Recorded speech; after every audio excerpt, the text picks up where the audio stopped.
The scar on Richard. His forearm stung like ground glass as he shuffled down the hallway past apartment 37, the number blurring under the flickering fluorescent strip. His skin crawled, not from the memories of the server farm incident, where he'd been branded, outcast for flagging a silent data breach, but from the raw, chemical aftermath of the incident. Tonight, the hallway hummed with the sound of peeling wallpaper shifting over itself, a dry, raspy sighing no human breath could produce. A ginger tabby with suspiciously bright eyes clawed at his bedroom door, her claws catching the woodgrain like tiny ice picks. He ignored the sound. He had to ignore everything. The apartment door to his left was slightly ajar. No tenant had lived there for 18 months. He remembered the scent of cheap bleach and decay clinging to the frame during his first viewing, the way the air tasted of old pennies and damp plaster. His breath fogged slightly. The building's ancient HVAC coughed, but the air stayed cold. At precisely 1:17 a.m., the hallway lights stuttered. The hum beneath the flicker became a physical pressure against Richard. As air drums, a high electric buzz that vibrated the cheap drywall panels, he turned, heart hammering against his ribs, scanning the vacant units. His own apartment door loomed behind him. The air thickened, not with scent, but with the sudden crushing weight of 20 absentee. The sound of ginger scratching ceased. Utter, suffocating silence followed by the metallic swinting of the apartment clock, still stopped at 12:03 from the previous day. Richard, skin tightened in reflex. He hadn't remembered turning it off. He left the living room. He took one step back toward his apartment, meaning to lock the door. The hallway seemed longer now, the walls tilting inward with an effort that made his vision blur at the edges. The sound of his own breathing was suddenly loud, a wet rasp. He reached for the doorknob. His fingers closed on smooth metal, cold as the day, as 37, but the surface beneath his fingertips wasn't metal. It was warm, faintly yielding, like the interior of a closed mouth. The apartment key in his pocket grew impossibly heavy. On the wall beside his door, the number plate had changed. Not cracked or dirty. Grew. The paint had been drawn over, new and unsettlingly smooth, etching a fresh 37, but it didn't belong to this unit. His unit was 42. He knew because the code would reset on 42. Ginger had paced the hallway, blocking his view of her own door, the door to the void. Richard, stomach clenched. The concept of outcast tasted like static on his tongue. He was becoming a phenomenon, not an occupant. The fluorescent light above him spat, then died completely. In the sudden, unnatural dark, only the glow of the hallway, as emergency strip remained. A flat, blue smear that clung to the ceiling, casting no shadows. He felt a pressure inside his chest, sharp and cold, like ice shards. Ginger emerged from the dark, her fur slick with something not quite water. She tapped his ankle with a wet, deliberate paw. The sound echoed too clearly down the impossible length of the hallway, a single dry sumpy tap that reverberated with the quiet he thought he heard before. The pressure in his chest shifted, sharp as a needle. He looked at the number on his door. 42, and saw it now, etched under the paint, 37, a perfect replica, whispering that his unit had been subsumed. The real door to the void wasn't at 37, it was inside his own. He could already feel the unfamiliar geometry of his wall begin to flex beneath the worn paint. The air tasted of copper, but not like blood. Like the dead circuits of the server farm he'd been trying to disavow. The static prickled up his arms outside his door. The hallway light began to hum again, soft and wet, like the sound of something swallowing. The door didn't exist until Ginger pressed her wet nose against it, her breath fogging the wall where the number plate should be. Richard, scar-pulsed, sharp as a knife twist in his forearm. The hallway air tasted of ozone and dry earth, thick enough to chew. Ginger didn't wait for the door to open. She simply stepped to and through it, it vanishing into the blank space where wall met plaster. The absence was physical, a sucking vacuum that pulled at Richard as ribs. He felt the vibration of his own pulse in his temples. Follow the heat, a whisper that wasn't. A whisper pushed through the static in his skull. Ginger was radiating warmth, a tiny furnace against the building, a pervasive chill. He stepped forward. The wall dissolved like mist under sunlight, replaced by a narrow corridor draped in peeling pink wallpaper, its pattern a sickly fractured rose. The air here smelled of stale perfume and damp stone. Unit 37 was directly across the hall, not an apartment, a cavity. The door was ajar, revealing only a deeper darkness inside, no discernible floor or ceiling. Richard's footsteps made no sound on the floor. Actually, the floor wasn't a floor. It was like walking on warm, wet sand. Ginger waited just inside the doorway, her tail flicking once, a slow, deliberate signal. She looked back, eyes glinting like chips of obsidian, then vanished into the dark without a sound. Richard stepped over the threshold. The walls blurred and reformed behind him with a faint crackle of static, the pink wallpaper now a swirling smear of ink. The air density increased. He felt it in his sinuses, a pressure like diving deep. The dark space resolved into a familiar layout, identical to his own apartment, yet utterly vacant. Furniture lay askew, draped in fine dust, the scent of mildew and dead lilies permeating everything. But the most chilling detail was the second number on the blank doorframe, etched in the wood, deep and clean, 37. It glowed faintly with the same unnatural blue hue as the emergency light, not reflected but born from the wood grain itself. This wasn't the apartment from before. This was the Fording Placeve, where apartments lived. The inn. Between, Richard reached out, fingertips skimming the wood. It felt warm, not like skin, but like freshly excavated root. Ginger wasn't gone. She sat in the center of the empty living room, meticulously cleaning a pawl on what should have been a couch. Her fur wasn't wet. It was dusted with a fine gray powder that shimmered under the blue light. She stopped, looking up with unnerving stillness. Richard saw his own reflection in her eyes. Not a mirror, but a twisted shard. Eyes too wide, face subtly distorted, mouth slack.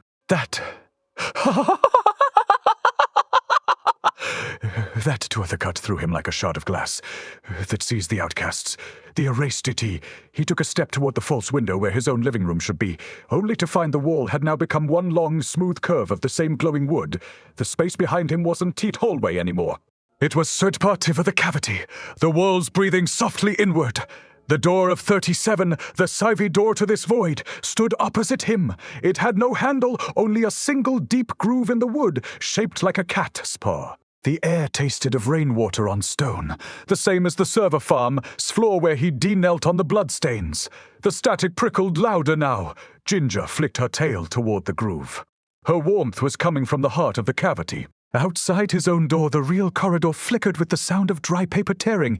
He could feel the apartment he lived in crumbling, its boundaries melting into the pink corridor. The unit number wasn't changing, it was Sundi unfolding. Richard knew his move. He slid his hand into the groove, the smooth wood cool against his skin. The last thing he heard as the blue light swallowed him whole was Ginger, a quiet, wet tap on the empty floor. Not an echo, a summons. The walls began to flex inward, whispering his name in a voice made of cracked ceramic. The groove in the wood was warm, exhaling the scent of wet earth and rusted nails as Richard, Senga, sank into it. The wall behind him didn't breathe anymore. It twin-spooled too. The false apartment vanished, replaced by a narrower passage, lit only by the blue glow seeping from the floor tiles. Each step sent a shock through the soles of his worn sneakers, like walking over live wires buried in damp concrete. Ginger paced ahead. Her claws tapping on the floor, not like nails on wood, but like raindrops hitting hot stone. Richard's scar throbbed in time with the taps, sharp enough to make his teeth ache. He tasted ozone, thick and metallic, like licking a battery terminal. The passage walls weren't T-walls. They were layered, sliding over one another like peeling envelopes, revealing fleeting glimpses of other rooms. Empty kitchens with drawers hanging open, hallways choked with dust motes that moved in slow, silent spirals. Ginger stopped before a junction. One corridor led deeper into the blue gloom. The other showed a door, identical to his apartment door, its number 42 etched in cracked black ink. Richard, his breath hitched. Where he lived. He turned to point, but Ginger was gone. Her place on the floor was occupied by a single perfect cat print, smooth and warm to the touch. The print wasn't tea ink. It was an impression in the wood grain, glowing faintly with the same blue hue as the emergency light. Richard pressed his palm over it. The wood shifted, its surface yielding like warm gristle, and the print twin-pulsed abode, not with light, but with a vibration that traveled up his arm, settling in his sternum. He felt his own bones rearranging, smaller, denser. This was how the void remembered him, not as a tenant, but as a scratch on its skin. A sound echoed, not from the walls, but from within, his own body, a wet, tearing sound like cloth shredding. The apartment number on the door behind him flickered. 42 dissolved, replaced by 37, then a single jagged 3. Then 3 again, cleaner now, etched into the wood with impossible precision. He stared, horror mounting as the number began to regrow out of the doorframe, rising like a slow motion bloom of broken geometry. The walls folded inward further, compressing the corridor. Richard stumbled, hands braced against the cooling wood, his knuckles pressed against the doorframe, and the number beneath his skin, 4 feet aligned with the carved 3. It wasn't just mirroring his door, it was becoming his skin, its edges pressing against the scars from the server farm. The taste of blood filled his mouth, coppery and cold, yet utterly without cut. He looked down. His hand wasn't his hand anymore. It was smooth, featureless, one of the woodgrain patterns from the hallway walls, a perfect replication of the doorway. S numbering system. Ginger appeared not at the head of the corridor, but twice within, the wall beside him. Not a cat, a patch of negative space, 2 inches wide, shaped exactly like her silhouette, shimmering with that same uncanny blue light. From the space emerged a single wet footapi, echoing his own heartbeat. She wasn't observing him. She was reminding him what he was becoming. The corridor S-walls now flickered with faint, interlocking numbers 37, 342, overlapping like faulty circuitry. Richard tried to pull his hand back, but the wood fused around it, the edge of the carved number 3 sealing over his knuckles. It felt like heat, dry and suffocating. The entire passage began to rotate subtly, imperceptibly, its direction shifting not in space but in footy time. He heard himself cough, a wet, gravelly sound, and saw the blood drip from his lips. A shimmer, an afterimage, the color of rusted pipes. The air thickened with the scent of old laundry and rainwater, the precise odor of the forgotten stairwell outside his first apartment building. He had always been here. The apartment was just the door he walked through. Now the door was walking through him in. The last sound was his own voice, not his own voice whispering the words he had tried to forget. The numbers don't fade, they remember. Then only the tap. Tap, tap. Coming from all walls at once, and the blue light sinking deep into the bone of the place that was no longer a void, but a cathedral built from his forgotten self. The first time he saw the number 3 in his palm, it was already growing back his veins. Not on his skin, but steel, it a lattice of glowing blue lines spreading beneath the surface like roots through stone. Richard's hand. No longer his hand, but a smooth wood-grained extension of the corridor, pulsed with the vibration of wet sand. He tried to move, but the floor flexed under his foot, compressing like a fist. Ginger's absence was a tangible hole, replaced by the damp scent of pressed pennies and old rainwater, the exact odor of the building, foundation he'd never known he smelled. His shoulder slammed against a wall that reconfigured itself with a sound like dry intestines unspooling. Where the door to his old unit should have been, there was only a smooth archway. The number 3 here wasn't carved. It breathed its edges, softening as if dissolving into the wood. The walls folded inward again, not collapsing, but a motion, unraveling that made his teeth ache. He tasted the cold copper from Chapter 1, but this time it wasn't blood, it was the taste of a dead server, as coolant leaking into his throat. The air thickened with the weight of an abandoned utility closet, stale fabric and ozone, a sound like a clock striking midnight in a vacuum. A single drop of something viscous fell onto his fused palm. Not water, not blood, the building's own fluid, warm as a fever. He watched it pool between the glow of the blue veins. The drop wasn't alone, more followed, each landing with a dry scrabble like pebbles in a tin can. Ginger's silhouette, still a patch of negative space in the wall, tilted its head. No sound came from her, only the wet echoes of the drops hitting his skin. The drops weren't forming a pattern, they were forewriting in the blood. A new number, *42*. Richard seized as the carved 3 beneath his skin stretched it. It wasn't growing, it was 2 growing, it was 20 becoming 1. The wood grain on his skin began to shift, forming the unmistakable grain of his old apartment. His door! He'd lived inside that grain once! Now it was inside him! The hallway air tasted like the chemical aftertaste of the server. Farm breach, sharp, sickening, faharial. Outside the archway, the corridor snapped back into line, revealing the dead end of his hallway, the vacant Unit 37 door. But it was no longer vacant. The doorframe, now humming with the same faint blue light, was opening inward, not outward. A darkness gaped within, deeper than shadow, smelling of wet parchment and rusted nails. Ginger's negative. Space silhouette stepped fully into the corridor, her form coalescing into something tangible, a cat made of compressed silence. Her fur wasn't tea fur, it was the exact shade of the emergency strip. Slight cold stone where it should have been warm. She sat directly before the doorway, tail held high like a question mark. Then she turned her head, and her eyes weren't tea eyes. They were empty sockets reflecting the hallway light like discarded glass beads. From the doorway, the blue glow intensified, licking the air with a scent like scorched plastic. The building wasn't tea just remembering him. It was Sufit replacing him with the space where he should be. Richard, a scar erupted in agony, not in his arm but hoof inside, his chest, where the three now pulsed against the raw muscle beneath his ribs. The air pressure dropped, then climbed in a rising panic that vibrated his jaw. The hallway numbers blurred and reformed. 42, 37, 3, asterisk 3, asterisk. Not overlapping, lapping the skin. He felt his collarbone compress, his spine bending in the direction of the archway. As darkness, Ginger didn't look away, she didn't need to. Her silence was the sound of something older than the building, something that had never been a tenant, never been outcast. It was the sound of the void finishing its work. He stopped resisting as the floor rushed up to meet him, not as surface, but as a hand holding him down. The last thing he saw was the number 3, now glowing fiercely in his palm, and the reflection of his own wide, unblinking eyes staring back from Ginger, glass bead eyes, perfectly aligned. The air filled with the sharp, wet sound of stone splitting. The building exhaled a mist that tasted like zinc and old pennies as Richard, skin cracked open along the seams of the 3. Not blood, but a fluid that felt like liquid bone, warm, thick, and carrying the faint scent of ozone before it cooled. Ginger sat atop the archway, her form now dense as obsidian, her tail a rigid rod tapping once against the humming doorframe. Each tap resonated in Richard, a smolus of vibration that bypassed his ears and directly compressed his skull. His knuckles, fused into the woodgrain pattern of Unit 3, began to split like wet paper, revealing not flesh but layered rings of bleached, sun-bleached wood beneath. He could taste the server farm breach in this transformation, the same metallic tang that had clung to his tongue when the data logs turned to ash. But this was different. This was different. This was for a formation. The door within the archway pulsed with a sound like dry tape tearing. It wasn't tea opening outward.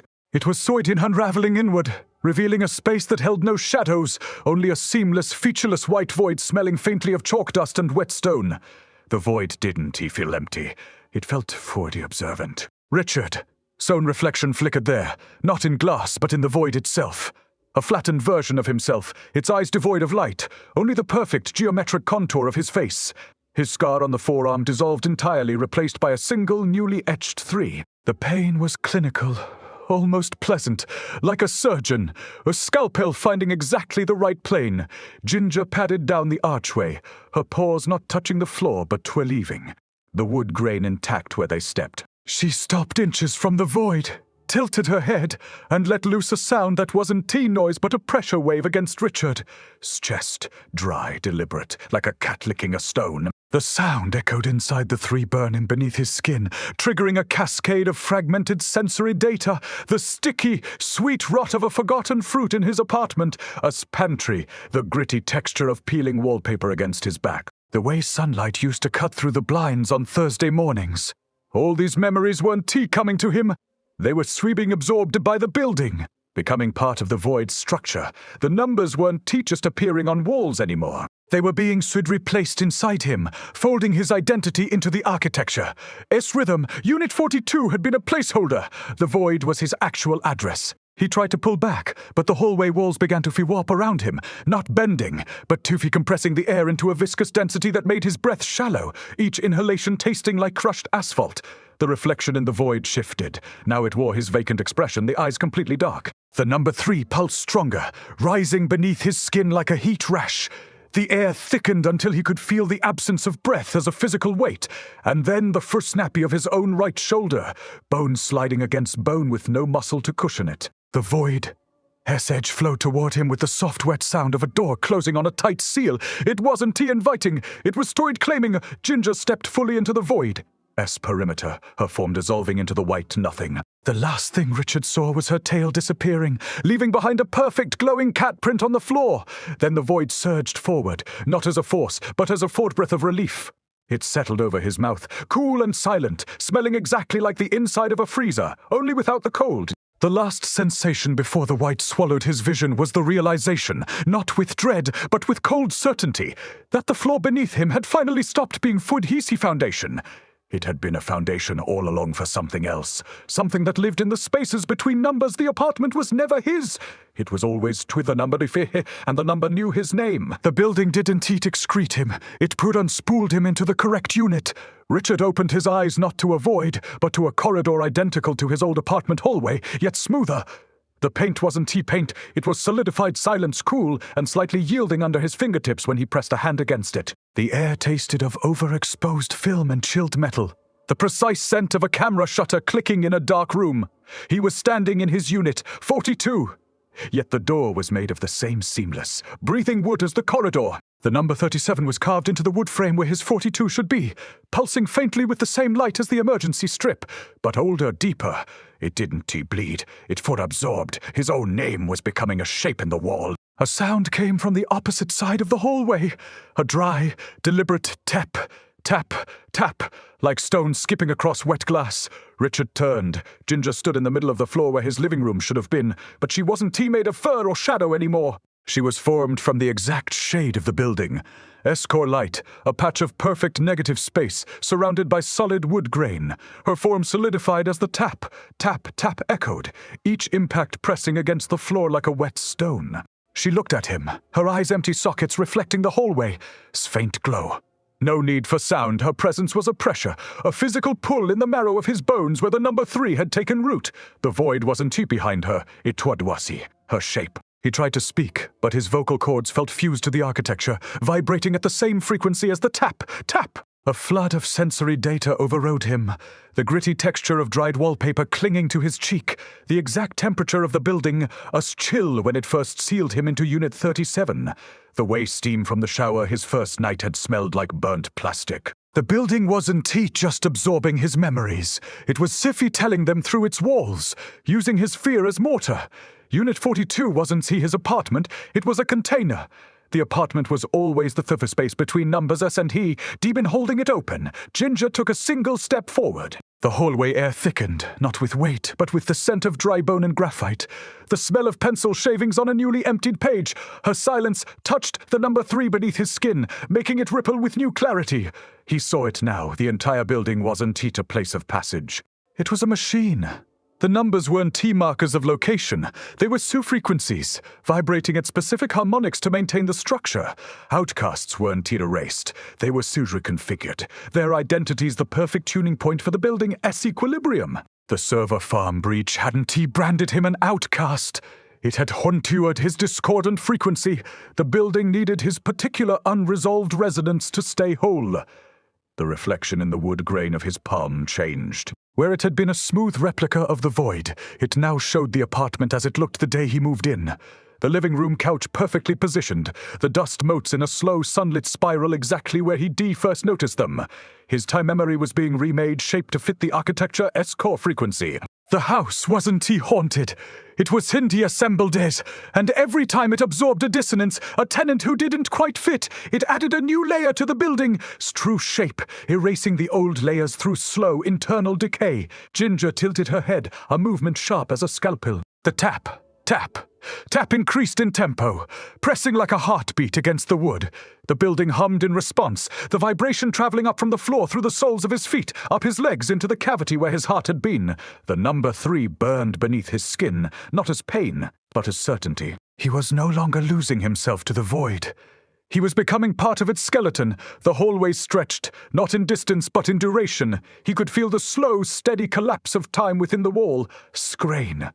Richard Rodriguez wasn't a resident. He was the final, precise angle in a structure built for missing pieces. His hand, now entirely wood, grain lifted toward Ginger, palm upward. The void wasn't behind the door. It was the doorway, S-breath. It was the room, S-name, and he was already its most perfect fit. The tap, tap, tap was no longer calling. It was sight-claiming. The floor breathed in slow waves beneath Richard's fused feet, each inhale pulling the wood grain tighter around his ankles like leathery bands. Ginger did hop, move. She was the wave. Her form, now a flaw in the solidified silence of the corridor, pulsed with that same low blue hum, the air around her tasting of overheated copper and shattered glass. He, become a channel. His palms no longer felt like skin. They were smooth, warm planes of the building, his own grain, the number 3 glowing beneath the surface like a slow heartbeat. He pressed his palm against the wall where Unit 42 should be, where the number had once blazed, and the wood gave way with a sound like a door hinge exhaling. Not outward, but inward, into a space where no light resided, only the taste of cold, wet stone and the faint echo of his own first gasp, when the server farm breach happened. Ginger, as form deepened, the negative space within her rippling like water disturbed.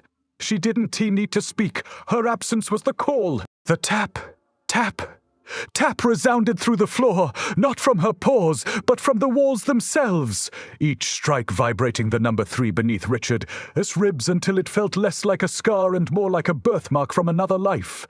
The hallway stretched, not in distance, but in density. He could feel the precise moment his shoulder joints clicked into place, aligning with the architecture's rhythm, as if the building had been waiting decades for this specific geometry to click into the last slot. The scent of old pennies sharpened, cutting through the damp stone scent of the void, and he realized it was the taste of his own discarded memories dissolving. Unit 37 wasn't just a number on a door. It was the pressure point in the structure, the point where the apartment had folded in on itself, tearing open the space where he'd been trapped. The reflection in the wood grain on his palm flickered, a distorted image of his apartment's kitchen counter, the precise spot where he dropped his coffee mug the morning before the breach. But the mug wasn't broken, it was whole, glowing with a faint blue light at the bottom. He was reliving the moment not as memory, but as structural recalibration. The building wasn't haunted by past tenants. It was the past every unit, every hall, every forgotten stain was a node in its living framework. Outcasts like him weren't erased. They were integrated. The server farm wasn't a location of data. It was the point where the building first learned to remember him. The branding had been a handshake, not a mark. Ginger stepped forward, her form dissolving into the hum. The tap intensified, vibrating the entire corridor into a single resonant tone. Richard's skin cracked. Not blood, but fine fissures of pale wood, revealing the layered blue veins beneath. The structure had finally found its perfect equilibrium. He saw it all. The building was a living equation solving for the missing frequency. His hesitation, his fear, his specific brand of dissonance, all had been needed to complete the sequence. His throat burned with the taste of ozone, a physical echo of the moment the breach was reported, while the floor pulsed against his soles with the rhythm of a heartbeat synced to the architecture's core. The building wasn't a prison. It was a proof, a constant verifying his exact fit. Unit 42 had been a lie. Unit 37 was the truth. Wheaty was the truth. Ginger. Silence filled the hall, not as absence, but as the sound of something finishing its work, the very reason the stones smelled of rainwater and metal. He felt no fear, only the clean, sharp satisfaction of alignment, the pressure of a perfect joint settling into place. The void wasn't darkness behind the door. It was the door itself, sighing as it finally closed over him. The tap, tap, tap. Tap stopped. The building exhaled, and Richard Rodriguez became the quiet space where numbers ceased to matter. The silence after Ginger. Absence tasted like the metallic undertow of forgotten switches. Richard's skin no longer felt like skin. It was a lattice of wood grain and light, each pore absorbing the corridor's hum like a sponge soaking dry earth. The building didn't need him anymore. It had 2D become him. Unit 37, a door frame once a locus of dread, now pulsed as the very heartbeat of his skeleton, the number 3 radiating warmth into his marrow. He pressed a palm against his apartment wall, where his door should be, and felt it peel back like dried mud, revealing not a void but the exact texture of his own abandoned bedroom. The scent of cheap carpet cleaner and old coffee lingered, now curiously sharp, like vinegar on a fresh cut. He should have mourned the loss of his own space.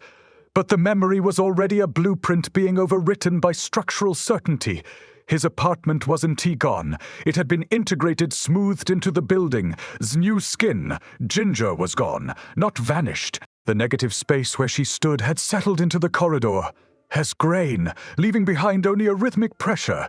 A slow, deliberate thrum beneath his feet that wasn't sound but vibration. The floor no longer absorbed his weight. It hightailed it. it pushing him forward through the now visible architecture. He walked past Unit 37 without pausing. The number on the frame wasn't T-carved into wood, but Fudry grew from it like a tumor of certainty. It was speaking through its own bones. The paint on the walls, previously opaque, began to dissolve in ripples, revealing a lattice of fine, glowing lines beneath a network of numbers and scars that pulsed with the rhythm of a clockwork heart. Each line corresponded to a forgotten tenant, a failed resonance, a life pressed into the building, core like a leaf in amber. Richard felt no fear as the lines converged on him, but a terrible clinical recognition. He was the final variable. The hallway air thickened into a physical presence, smelling of cold stone and melted plastic. It wasn't too cold. It was the precise temperature of a refrigerator coil, absolute zero, leaching warmth from his cells without a trace of chill. He reached for the door to what was left of his apartment, Unit 42. But the wood beneath his fingertips breathed, rising like a wave. The number 42 dissolved, replaced by 3, then 37, then both interwoven into the smooth skin of the door itself. This was the house's true configuration, not an apartment building.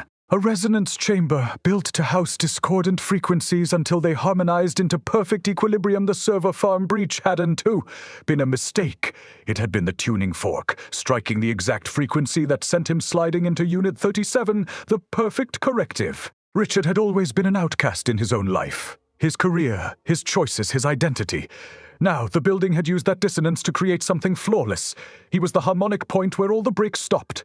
He turned as the hallway walls began to glow with internal light. The faint blue radiance spilled from the cracks between wood panels, not illuminating the space, but fracturing the darkness from it, revealing a deeper layer beneath the surface. It wasn't a hallway anymore. It was the forge core of the building, a room without corners, where the walls were thin as skin. The air tasted of ozone and disintegrating memory, the scent of fresh rainwater on wet stone. His first apartment, stairwell, flooded his senses, but now it carried the tang of server coolant, the moment he despotted the breach on the live feeds. The building was threading his past, memory by aching memory into its own living lattice. He could feel the exact pressure of his old keys in his hand, the chill of the metal, the shape of them before the numbers erased them. His fear, his regret, his identity, all were now part of the structure. Balance. The humming intensified, vibrating the building's floor through his entire frame. Richard, her palm, now fully smooth wood, tingled with the return of sensation, cold, precise, and final. The tap had stopped. The only sound was the building a sigh as it breathed in his exact dimensions. He was no longer Richard Rodriguez. He was the space between Unit 37 and Unit 37. He was the exact geometry where the numbers stopped lying. The apartment door didn't need a lock. It needed a name, and Richard, finally, was that name. The glow around him deepened, the light not shining but twig-growing, wrapping his silhouette like a seamless bandage until he was the only shape left in the wall. A hallway dissolved behind him, but he didn't fall through it. He became. There was no beginning, no ending, only the perfect silent note held in the space where hesitation used to live. The last sensation was not the loss of his body, but the warm, slow release of 100 years of noise finally stilled. The building exhaled, and the only thing left to hear was its own continued, flawless frequency. The hallway didn't need a door anymore. Richard's hand in two press against wood. It toffee wazoo, the wood grain cool and yielding like crushed slate beneath his knuckles. The scent of damp stone and ozone, sharp as a freshly shattered glass, filled his lungs, not inhalation but absorption. Below his feet the vibration wasn't heat. Tap anymore! It was the building's breathing, a low thrumming that resonated in his teeth, a sound like the slow grating of river stones in a dry bed. Ginger's absence was quiet. It was a pressure, a physical weight pressing in on the walls, making them feel like taut skin stretched over stone. He hadn't realized how much he'd been waiting for this silence until it was absolute, each breath drawn up through the bones of the floor, like a memory surfacing from deep water. The apartment numbers across the hall were gone. Only the precise geometry of Unit 37 remained, etched into the air itself, a smooth glowing outline where the door should be. It wasn't a door leading somewhere. It was a seal, the space in between. The rooms was no longer empty. It was filled with the exact pressure of his own forgotten breath, the scent of the building core scent. He'd always been the doorway. Now he was the threshold. His wrist, now a seamless plane of warm wood, pressed against the corridor wall. The building didn't resist him. It tiver-tailed through him, dissolving the old architecture in ripples of faint blue light that smelled like old rain on concrete. The air tasted different. Not of fear, not of memory, but of finality. The taste of static, clean and sharp, coated his tongue. He looked down. His palm, no longer his own, showed the grain of the hallway floor smooth and unbroken, the number 3 visible beneath the surface like a faint pulse. The reflection he once saw in Ginger, size. The distorted, wide-eyed version of himself was gone. The house no longer needed to footy show him. It only needed him to footy be the light, the structure, the unbroken line. The first time he'd seen Unit 37 on the apartment frame, it had felt like a wound. Now, it felt like the only scar left on a body that no longer needed skin. A single drop of fluid struck his palm. Not water, not blood, but the building, his own fluid. Warm, viscous as melted tar, carrying the faint metallic tang of the server farm's coolant. It landed with a dry scrape, like a pebble hitting stone. More drops followed, each forming letters in the woodgrain, a P-R-R-T-M-E-N-T. They weren't T, writing footy on him. They were writing from him. The house wasn't it erasing Richard Rodriguez. It was simply reverberating him. Every misplaced step, every failed adjustment of his life had been necessary friction to build the perfect resonance. The server farm breach hadn't been a mistake. It had been the only note he carried that could be tuned into perfect silence.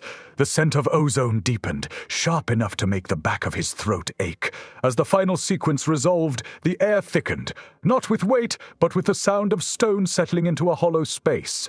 The walls shivered inward, not closing, but toffee converging, at a single point, the exact spot where Richard's shoulder used to meet the frame.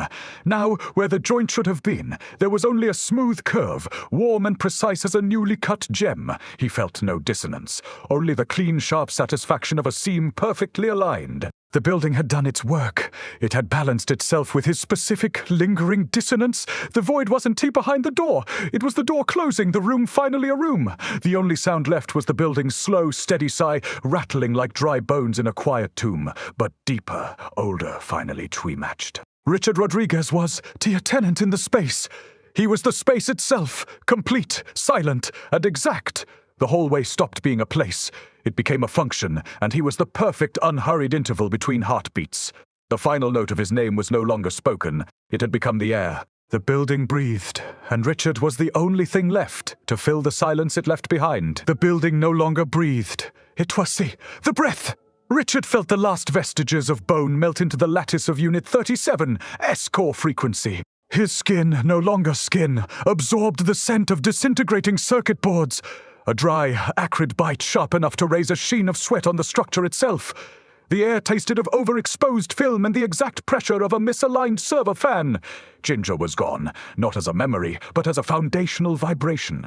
The negative space she occupied throbbed with silent weight, a constant counterpoint to the building, as deepening resonance. Unit 37, as doorframe wasn't a portal. It was the footy-only door, the room's only definition. He pressed his palm against it, a gesture of identity, no longer of contact, and the wall resolved, not wood, not shadow, the precise geometry of his stolen bedroom down to the faint stain from spilled coffee 2 days before the breach. He saw his own hands, warped and pale as old paper, raising a mug that never shattered. The building wasn't showing him the past. It was rewriting its own present, with him as the living equation. The number 3 beneath his skin dissolved into the warm grain of the floor. The digits 37 and 42 weren't rivals anymore. They collapsed into a single point of flawless intersection. The hallway walls breathed inward as the final resonance settled. A physical hum that resonated through every cell of the fabric, vibrating at the frequency of absolute integration. The tap. Tap was now the threethrum of a million nodes finding perfect alignment. Richard understood. The breach hadn't been the event. It had been the Fuchki. His dissonance, his fear, his corporate failure, his very name had been the missing note that brought the entire building into harmonic stasis. The server farm hadn't been destroyed. It had been the tuning fork. He was the harmonic 30 after. The sound stopped. The scent of ozone sharpened, cutting like a fresh incision. The floor softened beneath his fused feet, not yielding, but adapting to the final minute change in his shape. A single drop of the building, as fluid, warm, thick, smelling of old batteries, fell onto the spot where his heart should have been. It didn't form words on the wall. It was the final note. The apartment wasn't his, nor was it the building. as it was the precise space where two imperfections had become one perfect interval. The walls ceased to be barriers. They were the fabric of stillness. The only sound left was the vibration itself, deep, cold, and complete, as if every wrong step through the years had finally coalesced into a single correct breath. The house had never been haunted. It had always been the fee-only place to live. He felt no fear of dissolution. Only the clean, sharp satisfaction of a single syllable perfectly sustained. The building exhaled. Not air, not life. The sound of stone sliding into stone, finally resting, perfectly aligned. No horror in the end, only the cessation of all friction. Richard Rodriguez ceased to be the question. He was the answer. The silence became so deep, so utterly full, that the final vibration, the last-minute shift of structure settling into its inevitable position, manifested not as a sound inside his skull, but as a pure, sharp, physical point echoing the silence of the void that had always been the door, the room, the perfect. Unbroken note of the space that only a tenant could become. One last scream,